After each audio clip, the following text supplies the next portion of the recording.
नमस्ते। आज का हमारा टॉपिक है व्हाट्स माइंड। मन क्या है।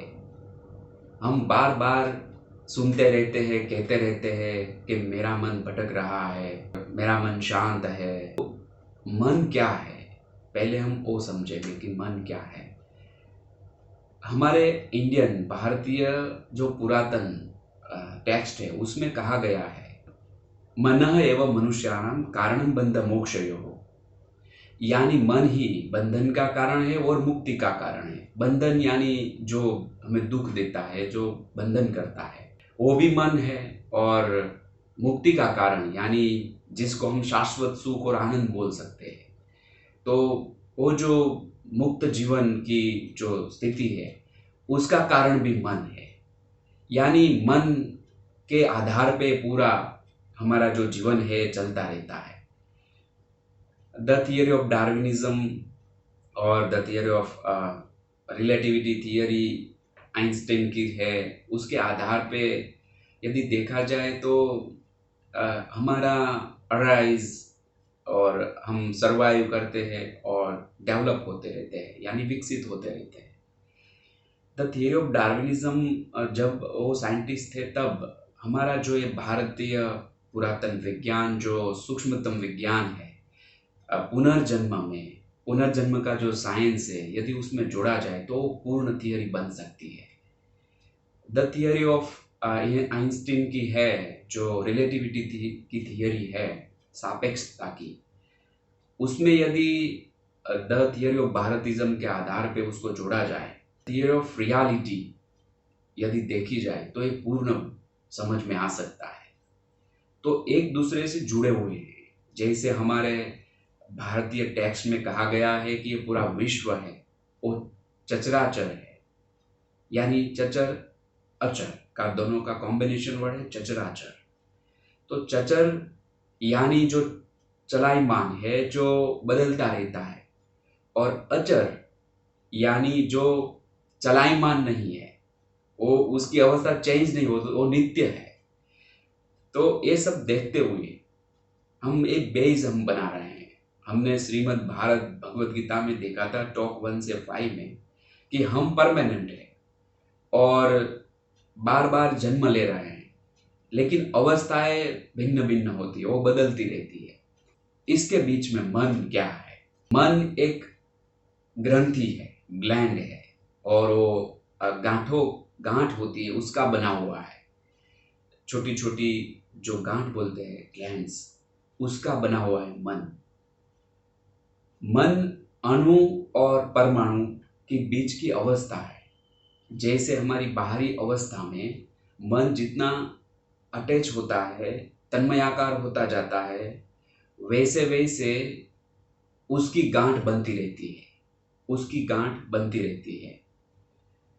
हम बहुत ही सरल भाषा में एक उदाहरण के तौर पे समझेंगे, एक गांठ क्या है, ग्लैंड्स क्या है। और जो हम बोलते हैं कि विचार आते हैं, मुझे ऐसा विचार आया, ऐसा विचार आया, बाहर से आया, तो ये विचार कहाँ से आता है और एक ग्लैंड्स क्या है, ग्रंथि क्या है। जैसे हम एग्जाम्पल देखेंगे कि कोई खेत है, फार्म है, और वो फार्म में कुछ भी वनस्पति नहीं है, प्लांट्स नहीं है, पौधा नहीं है, कुछ भी नहीं है, ब्लैंक है, कुछ भी उसमें उगा हुआ नहीं है। तो वो जो खेत है उसको जब हम देखते हैं कि इसमें कुछ भी नहीं है, कुछ टाइम के बाद बारिश आती है, रेनिंग होता है, तो बारिश आने की वजह से हम देखते हैं कि कुछ समय के बाद उसमें कुछ प्लांट्स आ जाते हैं, ग्रास आ जाता है। तो ये जो वृक्ष वैली जो आ जाती है वो कहाँ से आई? तो उसमें बीज पड़े हुए थे, एक ग्रंथि के स्वरूप में, एक गांठ के स्वरूप के पड़े हुए थे। लेकिन जब बारिश आई तब कुछ समय के बाद हमने देखा तो वो बाहर आया, क्योंकि हमने अंदर नहीं देखा था। अंदर वो बीज पड़ा था, ऑलरेडी पड़ा था, इसीलिए बाहर आया। यानी कारण होता है तभी कोई कार्य होता है, कुछ होने के बाद ही कुछ दिखता है। जैसे मन हमारा कोई अवस्था में वो तन्मयाकार होता है, अटैच होता है, तब वो कारण मन बन जाता है, यानी कारण मन की एक ग्लैंड्स बन जाती है और वो ग्रंथि के स्वरूप में पड़ी रहती है। जैसे खेत में पड़े हुए बीज थे और बारिश आई तो बाहर आए, पौधा बाहर आया, जात जात के प्लांट्स बाहर आए, ग्रास बाहर आया, वैसे ही जो कारण मन बना था उसमें कोई एविडेंस आया तो तुरंत ही वो विचार के स्वरूप में बाहर आता है, जिसको हम इफेक्ट माइंड बोलते हैं, कार्य मन। यानी कारण मन और कार्य मन, ये जब जब कारण मन बनता रहता है तो उसकी इफेक्ट आने वाली ही है, तो सतत ऐसे चलता रहता है। सो विचार मन में से आते हैं, अंदर पड़े हुए बीज के स्वरूप में होते हैं, वो जब एविडेंस मिलता है तब वो बाहर आता है। तो ऐसे कारण मन बनता रहता है, तब तक हम जन्म लेते रहते हैं, क्योंकि इफेक्ट आने वाली है। हमारा जो है शरीर है वो परमानेंट नहीं है, लेकिन हम परमानेंट है, जो भारत आत्मज्ञान विज्ञान में हमने जाना था।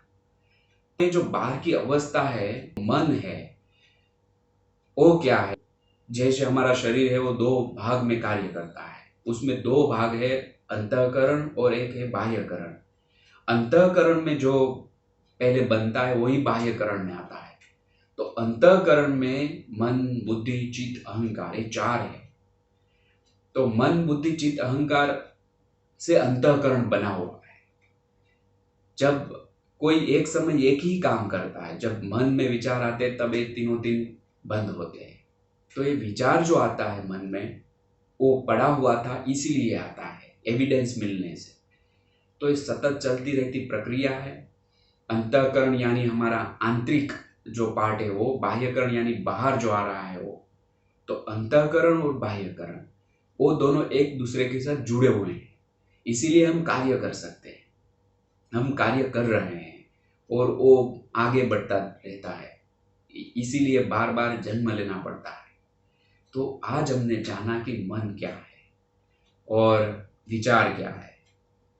ये देखने के बाद यदि आपको ऐसा लगता है कि आपको कोई क्वेश्चन है, कोई जिज्ञासा है, आपके संदर्भ में, व्यक्तिगत संदर्भ में, किसी की कंपैरिजन से नहीं, लेकिन आपको यदि कोई प्रश्न है, आपके बारे में कोई दुविधा या जिज्ञासा है, तो हम इसके बारे में आगे बात कर सकेंगे।